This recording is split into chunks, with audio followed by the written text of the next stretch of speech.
काही चवी अशा असतात ना, ज्या आपल्याला थेट आपल्या लहानपणात घेऊन जातात.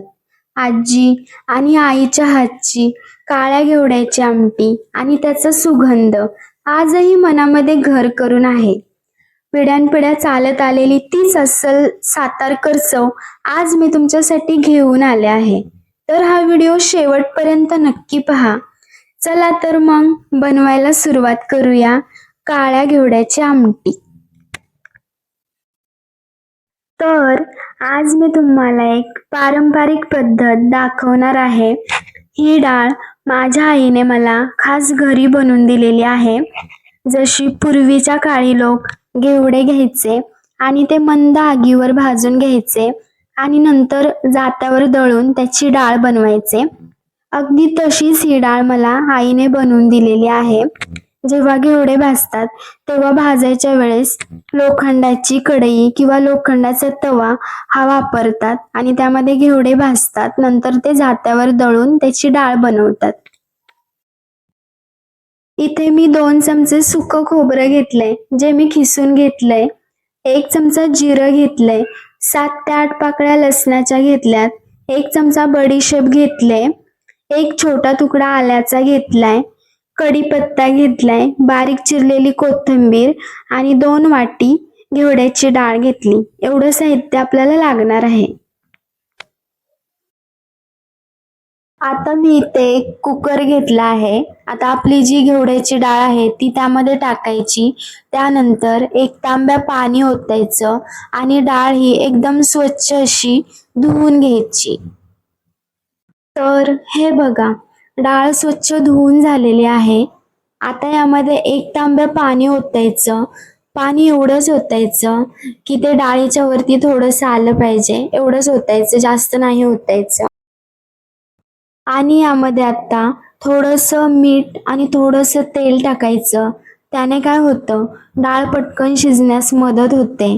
कारण घेवड्याची डाळ ही लवकर शिजत नाही आणि कुकरमध्ये शिट्टी देताना पण कुकरच्या शिट्ट्या 3 ते 4 करायच्या आणि कुकर थंड झाल्यानंतरच तो खोलून बघायचं. तरच डाळ शिजते, कारण ही डाळ शिजायला खूप टाइम लावते. डाळ शिजते तोपर्यंत आपण फोडणीची तयारी करून घेऊयात. इथे मी खिसलेलं खोबरं घेतलंय, जिरं घेतलंय 1 चमचा, 7 ते 8 लसणाच्या पाकळ्या घेतलेत आणि 1 चमचा बडीशेप घेतले आणि बारीक चिरलेलं आलं घेतलंय. तर हे आपल्याला मिक्सरमध्ये बारीक करून घ्यायचं आहे आणि कढीपत्ता आणि कोथिंबीर आपल्याला मागे ठेवायचे आहे फोडणीसाठी. तर हे बघा, आपला मसाला हा बारीक वाटून झालेला आहे. तो मी आता वाटीमध्ये काढून घेते.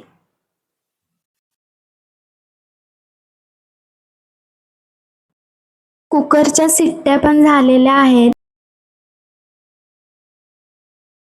आता कुकर मी खाली घेतलेला आहे, थंड झालेला आहे आणि आता खोलून बघूयात. हे बघा,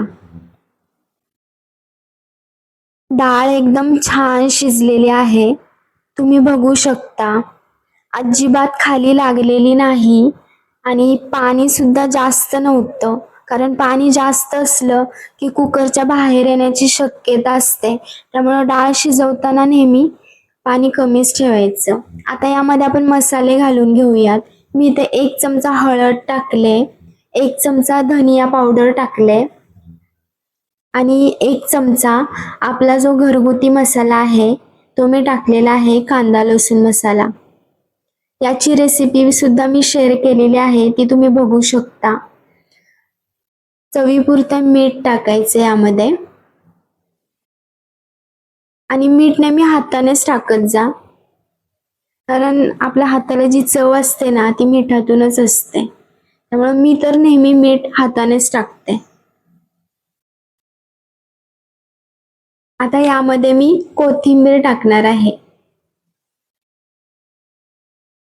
कोथिंबीर टाकल्यानंतर जो कढीपत्ता आणि जो आपण मसाला बनवलाय त्याची आपण फोडणी देणार आहोत. मी आता जेवढं मिश्रण टाकलंय व्यवस्थित असं याला मिक्स करून घ्यायचं आहे.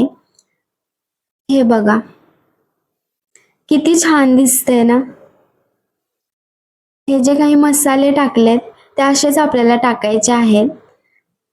आणि आमटीला फोडणी देण्यासाठी आपल्याला जेवढी आमटी पाहिजे तेवढं आपण पाणी गरम करून घ्यायचं आहे. इथे मी 2 ग्लास पाणी गरम करून घेतलं होतं. ते मी आता या डाळीमध्ये टाकणार आहे आणि याला सुद्धा व्यवस्थित असं मिक्स करून घेणार आहे. म्हणजे आपण जे काही मसाले टाकलेत आणि डाळ, कोथिंबीर हे सगळं व्यवस्थित असं मिक्स होतं. त्यामुळं पाणी टाकल्यानंतर पण त्याला व्यवस्थित असं हलवून घ्यायचं आहे. आता आपल्याला आमटीला फोडणी देण्यासाठी कढीपत्ता आणि जो काही आपण मसाला बनवला होता तो लागणार आहे. चला तर मग फोडणी द्यायला सुरुवात करूया. गॅसवर मी कढई ठेवलेली आहे. आता त्यामध्ये आपण तेल ओतून घेऊया. आपला जेवढा मसाला आहे तेवढंच तेल ओतायचं आहे. मसाला व्यवस्थित भाजावा एवढंच. तेल चांगलं गरम झालेलं आहे आणि आता आपला जो मसाला आहे तो यामध्ये टाकून त्याला व्यवस्थित असं परतून घेऊयात. व्यवस्थित परतून घ्यायचा आहे आणि यामध्ये आपण आता मसाले नाही टाकणार कारण आपण आमटीमध्ये टाकलेले आहेत. आता आपण यामध्ये कढीपत्ता टाकूया आणि कढीपत्ता सुद्धा व्यवस्थित असा यामध्ये परतून घेऊयात. मसाला आपला चांगला परतून झालेला आहे. आता आपण जी डाळ बनवली होती मसाले टाकून त्याची फोडणी देऊयात. हे बघा, खूप असा छान वास सुटलेला आहे आणि मस्त फोडणी बसलेली आहे. आता हे मिश्रण व्यवस्थित हलवून घेऊयात. व्यवस्थित हलवायचे. इथे गॅसची फ्लेम मीडियम करायची आहे आपल्याला आणि व्यवस्थित हे मिश्रण हलवून घ्यायचं आहे आणि 6 ते 7 मिनिटांसाठी याला होऊन द्यायचं आहे. तर बघू शकता ही आमटी तुम्ही भातासोबत, भाकरीसोबत, चपातीसोबत खाऊ शकता. ही आमटी नक्की बनवून पहा. तर कशी वाटली ही आजीच्या पद्धतीची काळ्या घेवड्याची आमटी? वेळात वेळ काढून तुम्ही हा व्हिडिओ पाहिल्याबद्दल मनापासून धन्यवाद. तर मग चला भेटूया पुढच्या रेसिपीमध्ये. तोपर्यंत धन्यवाद. आणि व्हिडिओ आवडला असेल तर व्हिडिओला नक्की लाईक आणि सबस्क्राईब नक्की करा. Thank you.